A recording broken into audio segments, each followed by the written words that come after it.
महात्मागण, अर्चनीय वंदनीय उपस्थित सत्संग प्रेमी, धर्म प्रेमी सज्जन वृंद, धर्मानुरागिनी माताओं एवं धर्मशिला बहनों, अभी हम लोग इस नवरात्रि के अवसर पर रात्रिकालीन के सत्संग में बैठे हुए हैं। बड़ी मुश्किल से समय निकला है, नहीं तो समय कहाँ निकलता है।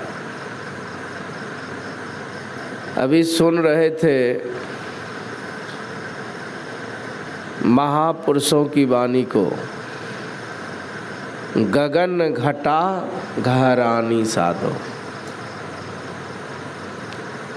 कह रहे हैं कि जब ध्यान करने के लिए बैठते हैं तो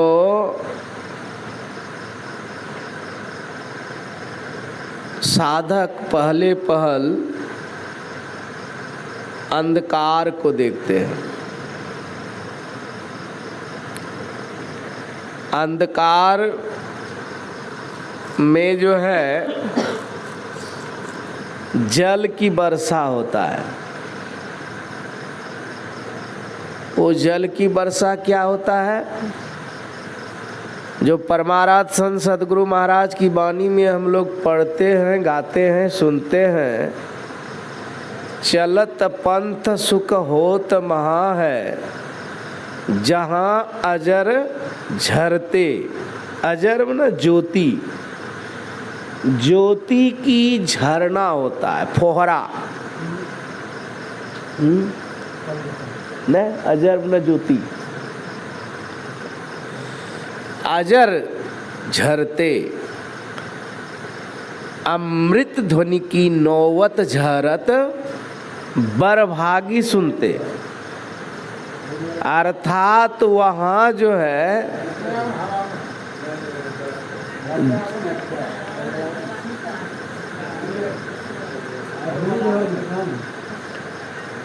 कहते हैं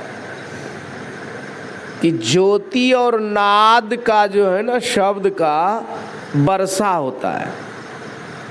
वही कबीर साहब कहते हैं कि जब साधक ध्यान करने के लिए बैठते हैं तो अंदर में जल का वर्षा होता है, अंधकार में,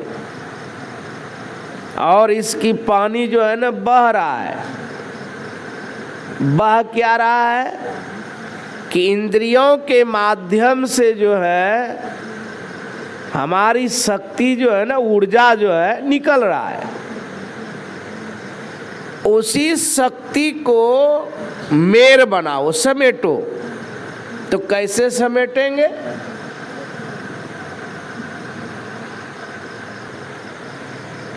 तो ये हमारी शक्ति जो है ना, ऊर्जा, नैसर्गिक ऊर्जा जो है, जिसको हम शक्ति कहते हैं, ये शक्ति नष्ट होते जा रहा है। जैसे कोई भी चीज़ देखिएगा, काम करते करते थक जाते हैं, क्या कहते हैं? हमको एनर्जी नहीं मिल रहा है। बोलते हैं नहीं बोलते हैं? शक्ति नहीं मिल रहा है। तो ये शक्ति जो है ना, सारे इंद्रियों के माध्यम से बह रही है। इसी को महापुरुष लोग कहते हैं कि समेटो। तो समेटो तो क्या करोगे? तो इसके लिए आपको मोक्ष का मार्ग पकड़ना पड़ेगा, मोक्ष की रास्ता पकड़ना पड़ेगा। इसके लिए क्या करना पड़ेगा? मन का बैल सूरत का हरवाहा। मन की बैल को सूरत रूपी हरवाहा से जो है संभाल करो। अर्थात ये बाहर में हमारी शक्ति बिखरा नहीं पड़े और इसी को समेट लें। काहे कि ये धान सूख रहा है, मोक्ष रूपी जो धान है ना, ये सूख रहा है। देखिएगा, आप लोग धान भी बोते हैं, जब वर्षा बरसता है तो देखिएगा बारिश अगर जैसे अभी कम हो रहा है तो धान वाला क्या करता है कि खेत में पानी लगने के लिए मेड़ बनाता है, वो कहीं छिद्र ना हो। धान से अगर पानी चला जाएगा तो किसान धान नहीं प्राप्त कर सकता है। तो धान प्राप्त करने के लिए किसान को पहले पानी का प्रबंध करना पड़ता है, मेड़ बना बना करके छिद्र को बंद करना पड़ता है और छिद्र पर ध्यान रखना पड़ता है, और उससे जो घास है या और कुछ फालतू है उससे निकालते हैं, और धान को काट करके सुखा करके जो है आप न घर लाते हैं। तो वो धान रूपी मोक्ष प्राप्त करने के लिए साधक एक नाम का जप और एक रूप का ध्यान को पकड़ो, उसको मुस्तैदी से पकड़ ले। जब हम मुस्तैदी से पकड़ लेंगे और इसको जोतेंगे, खेत में बीज डालेंगे, तो वही एक नाम और एक रूप होगा। तो क्या होगा, हमारी जो बाहरी में बिड़ती हुई जो सूरत जो बह रहा है इंद्रियों के माध्यम से, घाटों के माध्यम से, तो वो सिमटेगा, वो बंद हो जाता है। और बंद होने के बावजूद में जो है ना, ऐसे एक भी अगर छिद्र है ना, आप पानी को बर्तन में नहीं रख सकते हैं। रखेंगे क्या? साधना में सबसे बड़ा विघ्न यही है, छिद्र। और हमारे पास अनेकों छिद्र है। ये बेटा का भुर्की है, घर का भुर्की है, मकान का भुर्की है, दुकान का भुर्की है, ये चाहना ही भुर्की है। ये छिद्र को हम समेटें तो कैसे समेटेंगे? तो नाम के भजन से, सुमरन से। जब आप देखेंगे कि ये संसार मेरा कोई नहीं है, ये ठीक ठीक तब अनुभव होगा जब इसका जब आपको अनुभव होगा। पहले तो आपको कोई समझाएगा, आप मान नहीं सकते हैं। इसलिए नहीं मान सकते हैं कि आपको उस पर विश्वास और भरोसा है। वो विश्वास और भरोसा तब छूटता है जब आपको किसी काम के नहीं रखते हैं। यही कटिहार जिला की एक घटना है। उसका बेटा को वो अपने बेटा को जो है ना पूरी तरह से लायक बना दिया। एक ने पूर्णिया में जो है पेट्रोल पंप खोल रखा है, एक दिल्ली में, ऐसे ऐसे जगह जो है उसका बेटा सब है।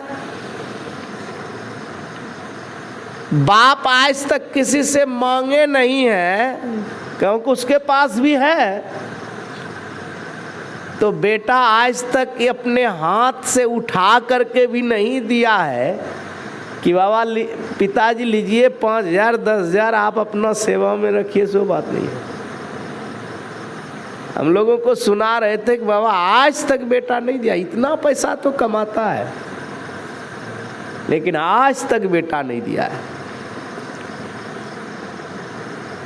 तो सतप्रकाश बाबा बोले कि तब तो आपको दुख भी होता होगा।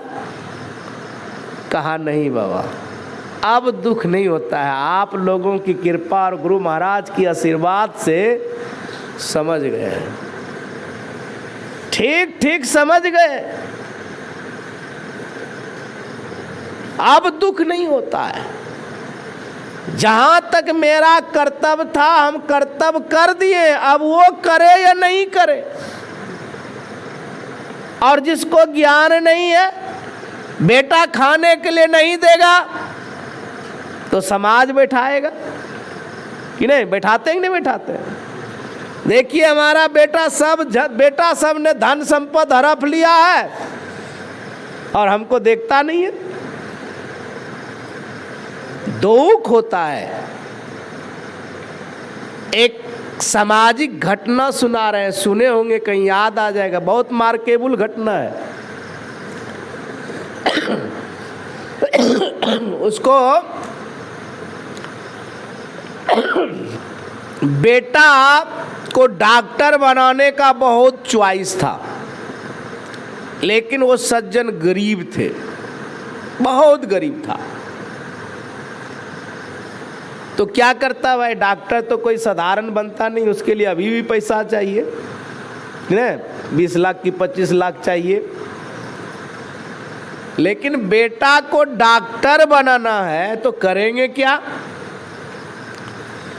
और एक बात जान लेना, जिसके पास पैसा है उसी को लोन भी देता है, उसी को क्या कहते हैं, लोन कहते हैं, कर्ज भी देता है उसी को। और जिसके पास कुछ नहीं है, आप बैंक भी जाएंगे लेने के लिए ना, तो आपकी हस्ती मांगेगा कि इसके आप जो लेंगे तो देंगे कैसे, या तो नौकरी है तो देगा, या तो आपके पास प्रॉपर्टी जमीन का है तो देगा कि नहीं। अगर नहीं भी देगा तो जमीन ले लेंगे। लेकिन जिसके पास नौकरी भी नहीं है, रोजगार भी नहीं है, प्रॉपर्टी भी नहीं है, तो देगा कोई कि तुम्हारा क्या लिया हूं, कहीं चले जाओगे तो हम कहां से अति करूंगा। तो उसने एक तमन्ना किया कि बेटा को डॉक्टर तो बनाना है, लेकिन कैसे बनाना है। तो चलो, हमारे शरीर में 2 किडनी है, एक किडनी बेच देता हूं, एक किडनी बेच देता हूं। वो चला गया हॉस्पिटल, डॉक्टर से जाकर के कहा कि मेरा एक किडनी डॉक्टर साहब निकाल लीजिए और इसका जो पैसा है हमको दे दीजिए। डॉक्टर ने कहा कि ये किडनी लोग कीन के लेता है, किडनी अगर खराब हो जाता है तो तुम्हारा दोनों किडनी ठीक है, किडनी बेचते क्यों है। कहा देखिए, हमारे शौक है कि बेटा को डॉक्टर बनावे, और डॉक्टर बनाने के लिए मेरे पास कोई पूंजी नहीं है, पैसा नहीं है, इसलिए मैं सोचता हूं कि एक ही किडनी पर जिंदा रहूं और एक किडनी बेटा को डॉक्टर बनाने के लिए मैंने बेच डालूं, सहयोग में लगा दूं। डॉक्टर उसकी बात को सुनकर प्रभावित हुआ और उसने ढड्ढा में कागज में लिया और लिख दिया, थमा दिया कि धन्य है पिता, आपके तरह संसार में कोई पिता नहीं है। बेटा पढ़ा लिखा डॉक्टर हुआ, अच्छा डॉक्टर हुआ। तो जब तक डॉक्टर हुआ शादी ब्याह नहीं किया था न, श्रम धन पितु धन मातु धन इन पर मत धर ध्यान, और जब आवे ससुरार धन सब धन धूली समान। जब तक ससुरार का धन नहीं आया था तब तक उसका सब था। चाणक्य ने कहा झगड़ा तो पहले भी करते थे, बचपन में भी करते थे और झगड़ा बाद में भी करते हैं, लेकिन झगड़ा करने में अंतर होता है, फर्क होता है। वो फर्क क्या है। ये छोटा सा बच्चा है ना, अगर उसकी दादी है, माँ है, मौसी है, फुआ है न, या दादा दादी है, आप कोई भी जाकर नहीं कह सकते हैं कि तुम्हारा दादी नहीं है। कहता है, अगर जैसे कहिएगा बच्चा को कि तुम्हारा दादी नहीं है, हमारा फुआ है, माँ है, और उसको गोद से उतारिएगा तो रोने लगेगा, झगड़ा करने लगेगा, मारपीट भी कर लेता है। करता ही नहीं करता। तो पहले जो झगड़ा करता था तो मेरा है कि नहीं, मेरा है, मेरा दादी है, मेरा माँ है, मेरा मौसी है, मेरा फुआ है, मेरा दीदी है, दादा दादी नाना नानी सब है। लेकिन शादी के बाद जो झगड़ा होता है वो तेरा है। हमरा मौगी करके तुमको खिलाएगा, तुम नहीं कर सकते हो। तुम लोग ऐसे करोगे, मेरे पत्नी के साथ, मेरे घरवाली के साथ व्यवहार करोगे कि नहीं? ऐसा हुआ। तो एक दिन अपनी बेटा का शादी करा दिया। बहू आया तो डॉक्टर का परिवार कौन आएगा? मूर्ख आएगा? तो वो भी पढ़ी लिखी आएगा। आया 2-4-10 दिन तो किसी तरह रहा। देखिएगा, बेटी जब जाती है तो माँ को दुख होती है, पिता को दुख होते हैं, लेकिन बहू जब आती है तो माँ सास ससुर को खुश होता है, खुश होता है। क्यों? कि अरे मेरा दुख दूर करने वाला आ रहा है, मेरे पास ऐसे आ रहे हैं कि मेरा दुख दूर हो जाएगा कि नहीं? दुख दूर हो जाएगा। इसलिए सासू ने पहले अपने चुमाती है, प्रसन्न मन से, खुशी मन से, आनंदित मन से। उसके शरीर में कलेश रहते हुए भी वो अपने को चुमाती है।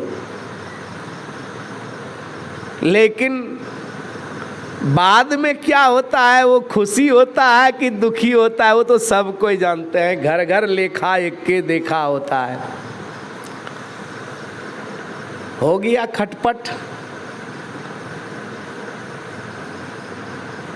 पिता किडनी दे करके अब तो धीरे धीरे अवस्था भी झुकेगा, नाजुक होगा ना। जवानी था, अधवैसु होने लगा, धीरे धीरे वृद्ध होने लगा।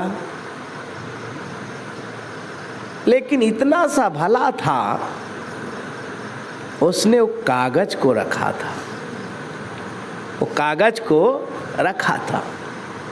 हो गया साल 6 महीना हो गया, अब तो दुखी हो गया कि मैंने किडनी बेचकर बेटा को जो पढ़ाया, पढ़ाने का लाभ क्या हुआ, फायदा क्या हुआ। संजोग से उसका मित्र एक दिन आ गया। जब मित्र को पता चला तो वो गया जैसे उसको समझाने के लिए कि कोई बात नहीं, चिंता मत कीजिए, पढ़ा लिखा है, डॉक्टर है, विद्वान है, समझाएंगे, समझ जाएगा। लेकिन वो सज्जन जैसे जाते हैं समझाने के लिए तो वैसे कहते हैं कि देखिए, आप हमारे पिता के मित्र हैं, पिता के समान है, इस मैटर में आप कुछ हस्तक्षेप मत लीजिए, नहीं तो आपसे हमसे जो प्रेम है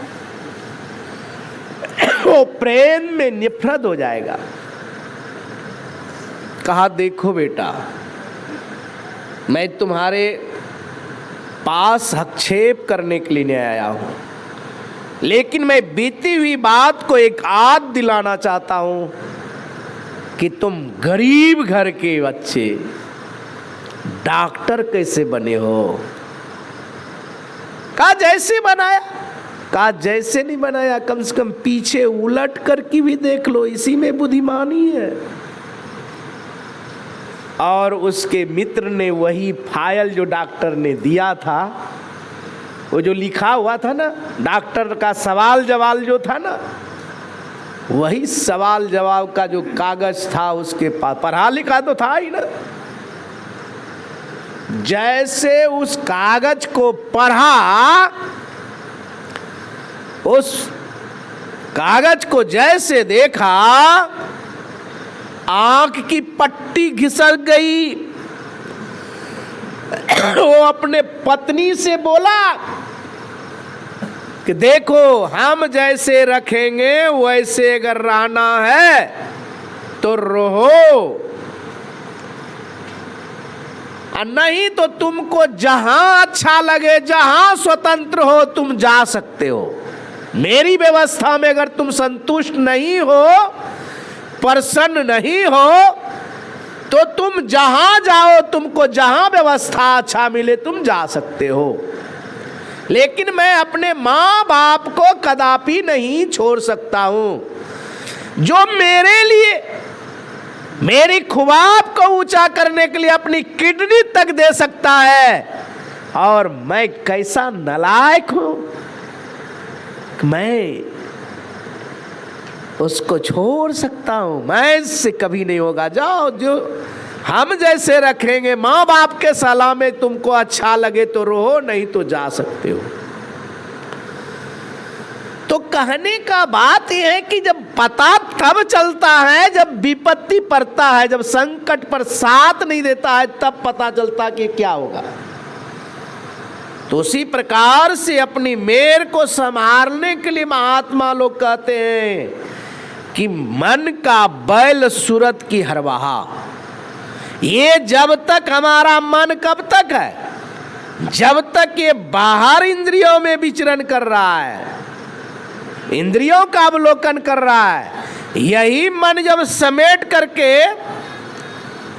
जब उसी अंतर्नाद और ज्योति में जब चला जाता है, और ये पिंड से छूट करके, जो कबीर बाबा दूसरे जगह कहते हैं, पहले दधी जन्मा के तब दूहे गाय, अब बछड़ा रहे पेटे में माखन हाट बिकाए।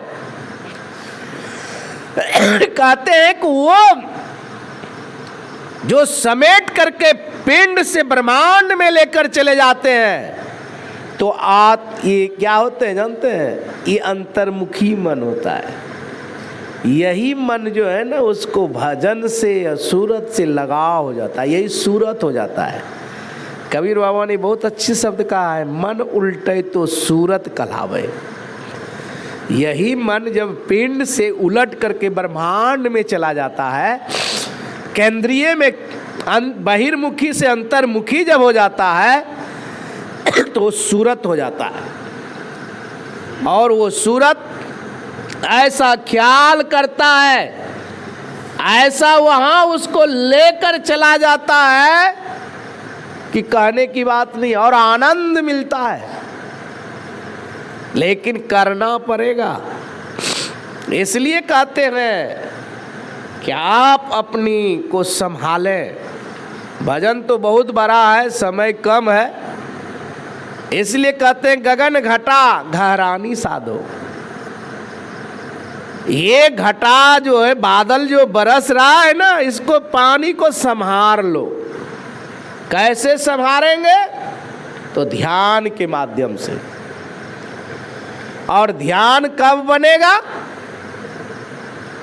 जब हम अपने योग बनाओगे। इसलिए सुन रहे थे, जोग जुगती कर रखवाली, नहीं तो तुम्हारा ये मिर्ग जो है ना चर जाएगा, ये धान खा जाएगा कि नहीं? ये धान को मिर्गा खा जाएगा। उसी प्रकार से इंद्रियों रूपी जो विषयों जो है ना, ये तुम्हारी शक्ति को खा जाएगा। भोग को तुम क्या भोगोगे? महापुरुषों ने कहा, भोगे न भोक्ता मोवेव भोक्ता, तृष्णा न जीर्णे मेवेव जीर्णः। तुम भोग को नहीं भोग सकते हो, भोग तो तुमको भोग रहा है। जिस रूप को देख रहे हो, देखते हैं सीरियल देखने में मन लगता है। कब तक देखते हैं? जब तक हमारा ये ऊर्जा काम कर रही है।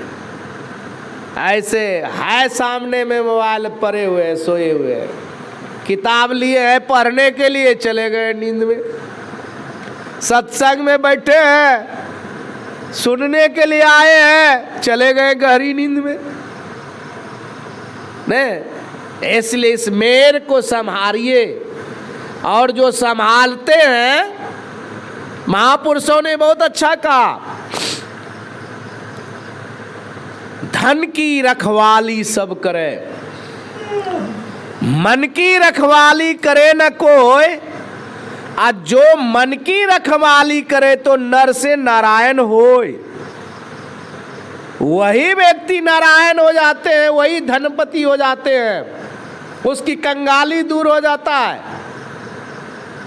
जो सुमरन करता है, मन को संभाल के रखता है, मन को इंद्रियों में बहने नहीं देता है, ये चेतनधार को इंद्रियों से सिमट कर जो रख लेता है और अपने को जो संभाल कर लेता है, यही बड़ी बात है। जो अपने को संभाल लिया, और नहीं तो ये मिर्ग तो चर रहा है, चरते चरते ऐसा खंगला कर देगा कि धान किसी लायक नहीं होगा। आप सुख की संपत्ति की प्राप्ति करने के लिए उस लायक नहीं रहेंगे। इसलिए उस लायक से निकलने के लिए आपको संभालना पड़ेगा। और योग की जुक्ति क्या है? यही है यम, नियम, आसन, प्रत्याहार, धारणा, ध्यान, समाधि। जो आपको यम का 5 नियम है, नियम का 5 है, यम नियम का 5 अंग है, 10 अंग है। और उसी में आता है झूठ, चोरी, नशा, हिंसा, सोच, संतोष, स्वाध्याय, ईश्वर परिधनता, ब्रह्मचर्य। ये आसक्ति, अस्ते, परिग्रह। बहुत धन की संग्रह नहीं करें, क्योंकि धन आपको किसी का नहीं हुआ है। धन भला किसका हुआ है? जिस धन के लिए आज तुम लड़ाई कर रहे हो, जो धन तुमको आज सुख दे रहा है, पता नहीं वो कितने को रुला कर, कितने को ठुकरा कर तेरे पास आया है। तो क्या ये रह जाएगा? एक दिन ये भी हमारे पास जाएगा। इसलिए सोच लीजिए समय के रहते, जब तक आपके पास धन है तो धन से सत्कर्म कर लीजिए, ताकि आपको पछताना ना पड़े। एक यही मुरादाबाद की घटना है। एक महात्मा ने उससे पूछा कि आपको कितना लड़का है? तो कहा 1 लड़का, वो भी नालायक लड़का है। तो कहा आपके पास प्रॉपर्टी कितना है? कहा मुश्किल से 2-3 लाख है। ते महात्मा को रहा नहीं गया, वो उधर किधर गया, उसकी पत्नी से पूछा कि आपको कितना लड़का है? तो कहा कि बाबा हमको 3 लड़का है। कहा प्रॉपर्टी कितना है? तो कहा 3-4 करोड़ प्रॉपर्टी है। 3-4 करोड़ प्रॉपर्टी है। उस महात्मा ने कहा कि आप हमसे झूठ क्यों बोले? वो गिरस्थ था, समझदारी था, सत्संगी, ध्यानी था। वो मुस्कुरा गया। कहा बाबा हमारी पत्नी ने आपको बताया? कहा बाबा वाकई में हमको 3 लड़का है, लेकिन 2 लड़का विदेश में, कोई इंजीनियर है, कोई डॉक्टर है।